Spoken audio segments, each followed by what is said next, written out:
Grandma says get me out of here. My 5-year-old daughter raised her voice while touching the wall when we visited my brother's new house. Don't talk nonsense. Hearing this, my brother started yelling at my child. But I could not let my daughter's words go unheard. Because this child had a mysterious power. And with her decisive words, my brother and his wife began to tremble. At that time, we had no idea that we would be involved in such a terrible thing. My name is Nancy and I married my husband Mark, who is the same age as me, when I was 27. We had a baby 2 years later and we were very happy. However, when our daughter Erica was 4 years old, Mark got a new job and we had to move to a state far away from where we were used to living. I had one concern. That was my 72-year-old mother, who now lives alone after the death of my father a few years ago. Before we moved, I used to take Erica to my parents' house to check on her. My brother Hans and his wife Emily lived nearby, but they were both busy with work, and I felt kind of bad asking them to take care of my mother. However, I was not in a place where I could immediately rush to my mother's place either, so I had to rely on my brother and his wife. Then I got a call from my mother saying, I'm moving in with them at Hans's house. At the time, she was having trouble with her legs, and I was concerned about that even after we moved out. She would be safe with my brother. Hearing that, I was relieved and patted my chest. Moreover, Emily, my brother's wife, was kind and took care of things, and my mother always praised her.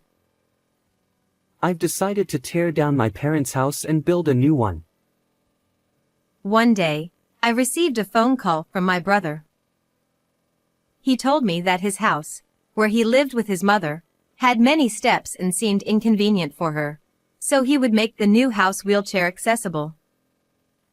He said he would sell his brother's house and rebuild it with the money he had and some help from his mother. Okay, I understand. I'll come help you before you tear down the house. The day after I received the call, I returned to my parents' house to clean up the mess. I was sad to think that the house I grew up in would be gone, but my mother was very happy, so I decided it was for the best. Would I see you next after the new house was built? With that, I finished helping them and left my parents' house. Since then, I had been communicating with my mother by email on a daily basis, and we were nearing the point where our new house would soon be completed. Then, I suddenly lost contact with my mother. What's going on?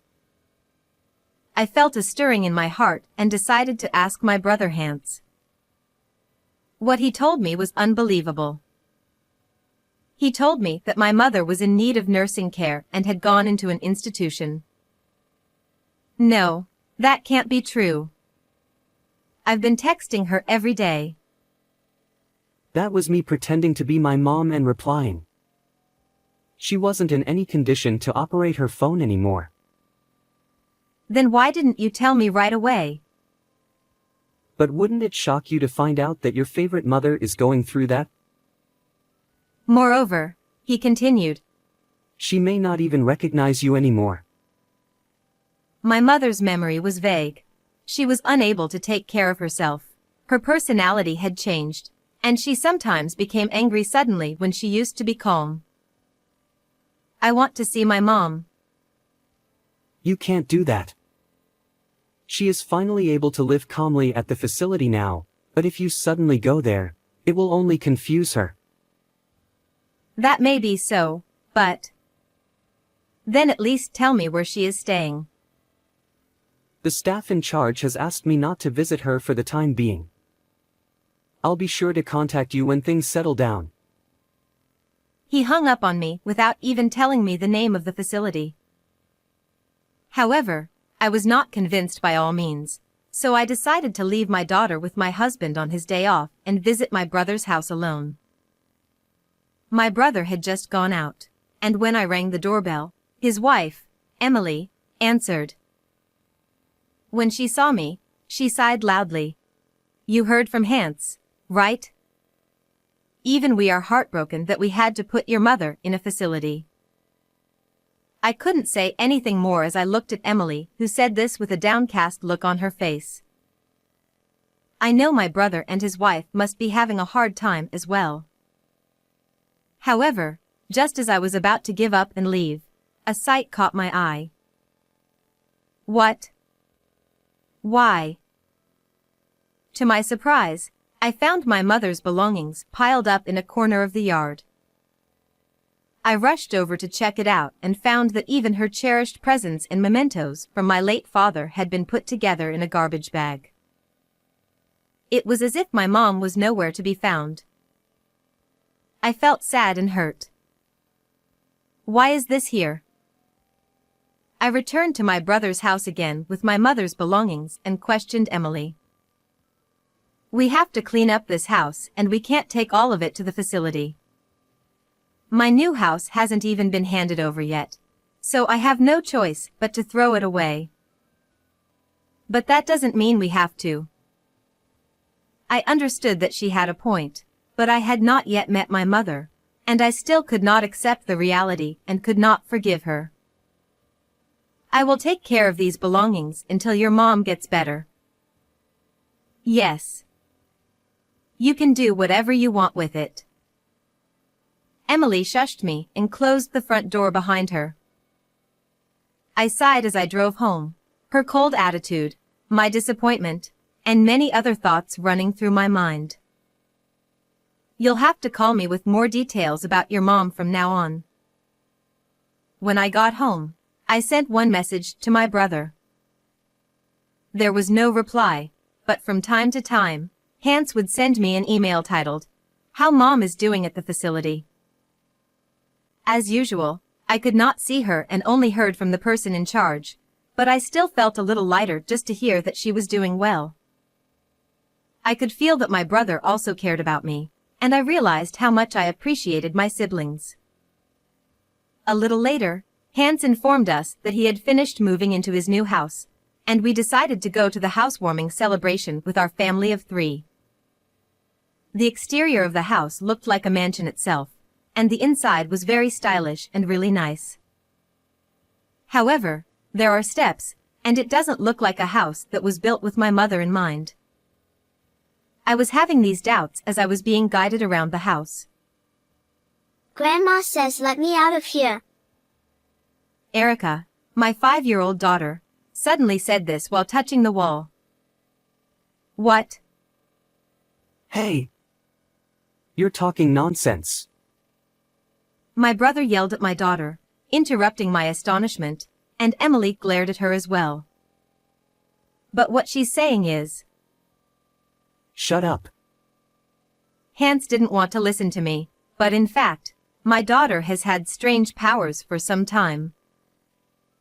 She seemed to be able to get a sense of what it was like to be near someone in trouble or in need of help. However, this was not always to everyone, but was demonstrated only to those who were fond of Erica. Once, when a friend of mine who adored my daughter was found to be ill. She had not told my daughter about it, but the moment Erica held her hand, Your disease will definitely be cured. You will be fine. She told my friend. And just as she said, my friend overcame the disease that was said to be difficult to cure completely. Even after this, my daughter was quick to see through my silly worries. Because of this, we believed in Erica's magical power. My daughter tilted her head as she looked at my brother and his wife, who looked at her creepily. She says it's so tight in here, Uncle Hans. Hurry up and get Grandma out. Oh, no. What the hell is wrong with you, you little brat? My brother looked at Emily and started shaking. You look strange. What the hell is going on?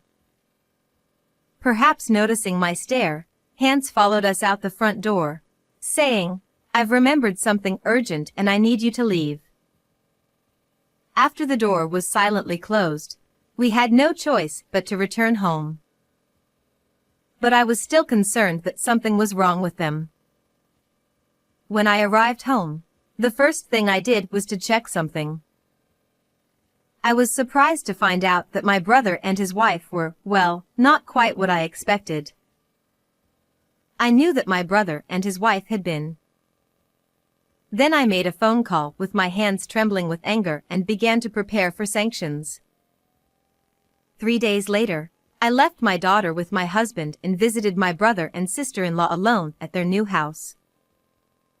When I rang the intercom, Hans said, "You can't bother me by coming without informing me." He answered the door, yelling at me. "Can I ask you to leave? We are busy too." My brother's wife also seemed not to be pleased with my visit and wouldn't let me in.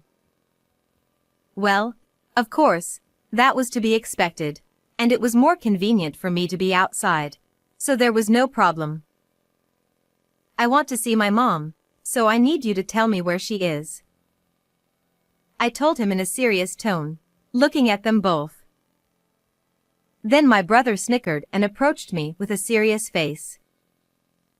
"I don't think Mom would want you, her daughter, to see her different self from before. Leave her alone." That's right. Why don't you leave your parent alone already? She's fine as long as she's in the care of her facility. Emily also set the tone for my brother, wrinkling her brow. "I can't do that." I told them so, and I said, "Please," to the people waiting outside the gate. As if on cue, 5 men in work clothes entered the property and began tearing down the walls of the house. Hey, hey! Who are you guys? What are you doing to someone else's house?" Hans raised his voice and stood in front of them, presenting himself to defend his new home. "These are the demolition crews. I called them and asked them to tear this place down now." Ha! Are you insane? Why would you do that to a house that was just finished? That will be obvious when we tear this place down. Just make it stop right now. I'm calling the police. My brother was fuming with rage. I told the contractors to wait a bit and stop their work for once. "Can you call the police?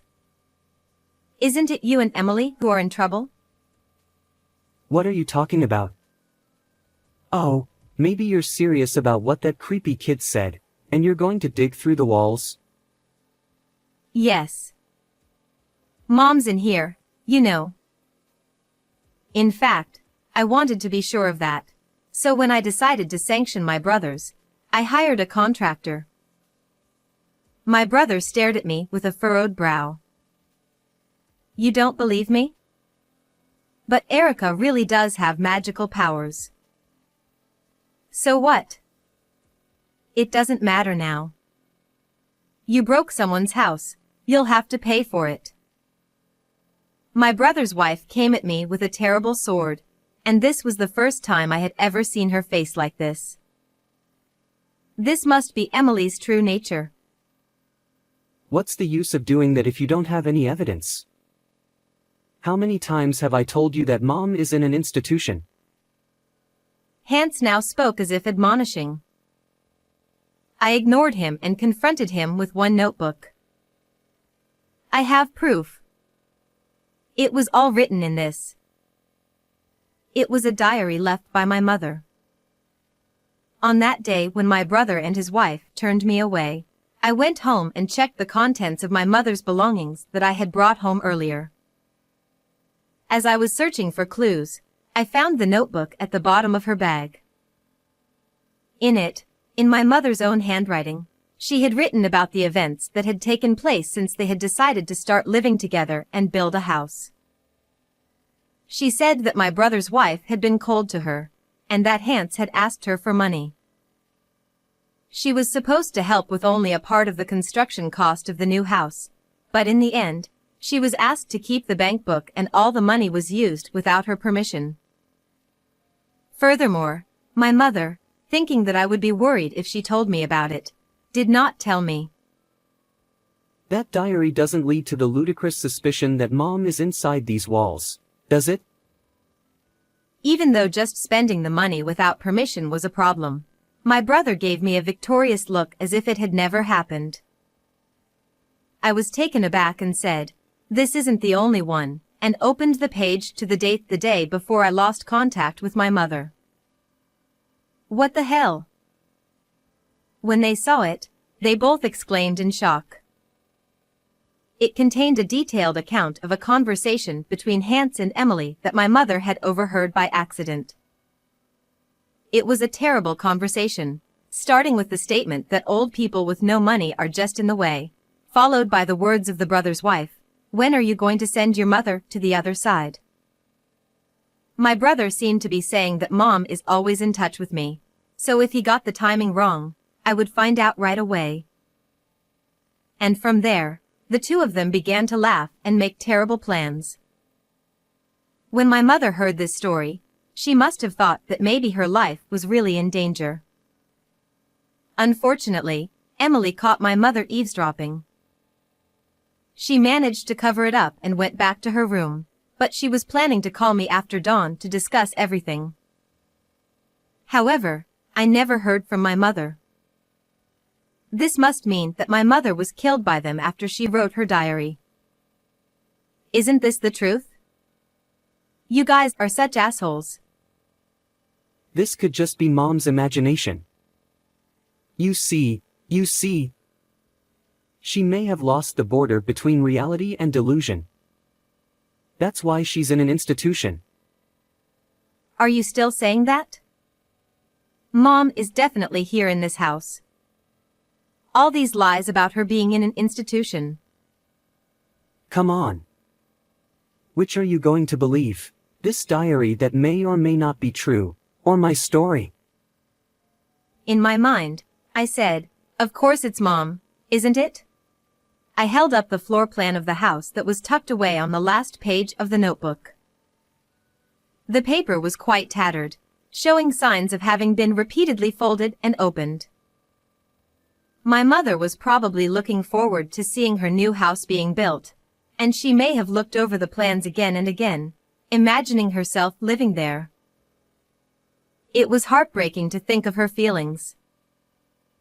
Why are these walls double? It's got an entrance too, so it must be a warehouse or something. I confronted Hans with the floor plan even more forcefully and questioned him. Well, that's a rejected blueprint. Did Mom pick it out of the trash? Is that really true? Let's find out. I told him so and again signaled the contractors to resume their work. Hey! You really shouldn't do that. Don't destroy our house. Nancy. Don't just stand there with your arms crossed. Make them stop. Both my brother and Emily yelled and tried their best to stop the work. But it continued, and after a few minutes, the hole that had been drilled from the outside finally penetrated the wall. When I looked through the hole, I saw that it was a small storage room. Inside, I saw what I assumed to be my mother. Mom. Tears were spilling from my eyes as I was confronted with the fact that this is real after all. But I could not break down in tears until I sanctioned them. "I'm calling the police," I said, wiping my tears with my hand and looking them firmly in the eye. Oh, by the way. They made a big deal about her being gone from the facility. Hey, Emily, isn't that right? Oh. Yeah. I know it's all a blur, but maybe she remembered where the house was and came back and got in and couldn't get out. That could be it. This is an accident. It's the facility's fault. They soberly say, "Mom," and cover their faces with their hands. I looked coldly at their monkey business, not wanting to admit it. The police will come and check it out, you'll see. I pulled my cell phone out of my bag and was about to call the police when my brother grabbed my arm firmly. Nancy, stop. I'll tell you everything honestly. My brother became serious and seemed to be trying to convince me. Then tell me why you did this. It's... Hans began to pontificate. In fact, my brother and his wife were in debt, and it seemed from the beginning that they were looking for my mother's money to live with them. They were receiving $200 to $300 per month in exchange for taking care of her, but they were still barely able to repay the debt. Next, he asked for a large sum of money from my mother, which he used to pay off the debt. At that time, he saw a substantial amount of money in her bank book. The money had been saved without spending our father's inheritance, which had died a few years earlier. Once the debt was paid off, my brother and his wife now wanted a new house. They must have told their mother that they would take care of her in a wheelchair-accessible house. In reality, however, the house had no consideration for my mother, who has a limp, and there were steps to climb. So they took her bank book and spent it all. Once the house is built, let's face it, old folk who need care are just in the way, right? They had spent all their money, and of course they couldn't afford to put her in a facility. Moreover, when he heard that they were planning such a thing, he had no choice but to kill her. The fact that her memory had become fuzzy and that she had entered the facility were also lies so that I would not get suspicious. If I dumped her somewhere and she was found, it would be a big deal. That's why I hid her inside this wall. At first my brother was whispering, but then his voice grew louder and he became somewhat confident. But that doesn't mean. Because it's dark under the lamp, you know. I thought no one would find her here. Hans smirks and says outrageous things without hesitation. I could only sigh at the thought that this was my own brother. I told you everything honestly, so don't call the police. That can't be right. You all need to keep quiet about this. I'll pay you if I have to. Seeing my brother, who even started to pout at the demolition contractors, they too were dismayed. How much more pathetic would he look? Where do you think we can find that kind of money? Oh, I'll make the money even if I have to sell this house. Just don't tell the police. My brother looked me in the eye and cried. I don't think you can sell it because it will be treated as an accidental property. I mumbled, and his face turned blue and he looked hopeless. Then my brother's wife ran up to Hans and grabbed him by the chest. What are we going to do? We're going to get caught by the police if we don't do something. It was your fault in the first place. Don't blame me for everything. So you should have just dumped it in the mountains. The two of them started arguing. Hey! I tried to stop them, but my brother and his wife didn't seem to hear my voice. I had no choice but to watch them quietly for a while. Then they noticed my gaze and approached me vigorously. Hey, Nancy, listen to me. I was actually against your mother moving in with us for money from the very beginning, right? Oh, I see. I didn't do anything wrong. So just help me. It's all Hans's fault. Emily said this, and while evading responsibility, she grabbed my arm and said, "Please." She was begging me over and over again. My brother also blamed others, saying, "It's all her fault." They kept blaming each other. Please stop it. You should live your lives regretting what you have done. Spend the rest of your life making amends. I pushed them away, and my brother and his wife collapsed to their knees on the spot. At that moment, a police car called by the deconstruction contractor arrived and the two of them were dragged away. Hans and Emily were subsequently arrested. It still seemed certain that it was my mother who was inside the wall. The police thought that she must have been killed around the time I lost contact with her, given the state of her body. My brother and his wife also confessed and the case was closed. They both have a long life in prison ahead of them. Meanwhile, we were able to hold a funeral for my mother and say goodbye to her well. I hope we were able to make up for her loss a little. When I looked up at the blue sky, I felt like my mother was smiling at me. What did you think of this story? Please subscribe to our channel. See you in the next video.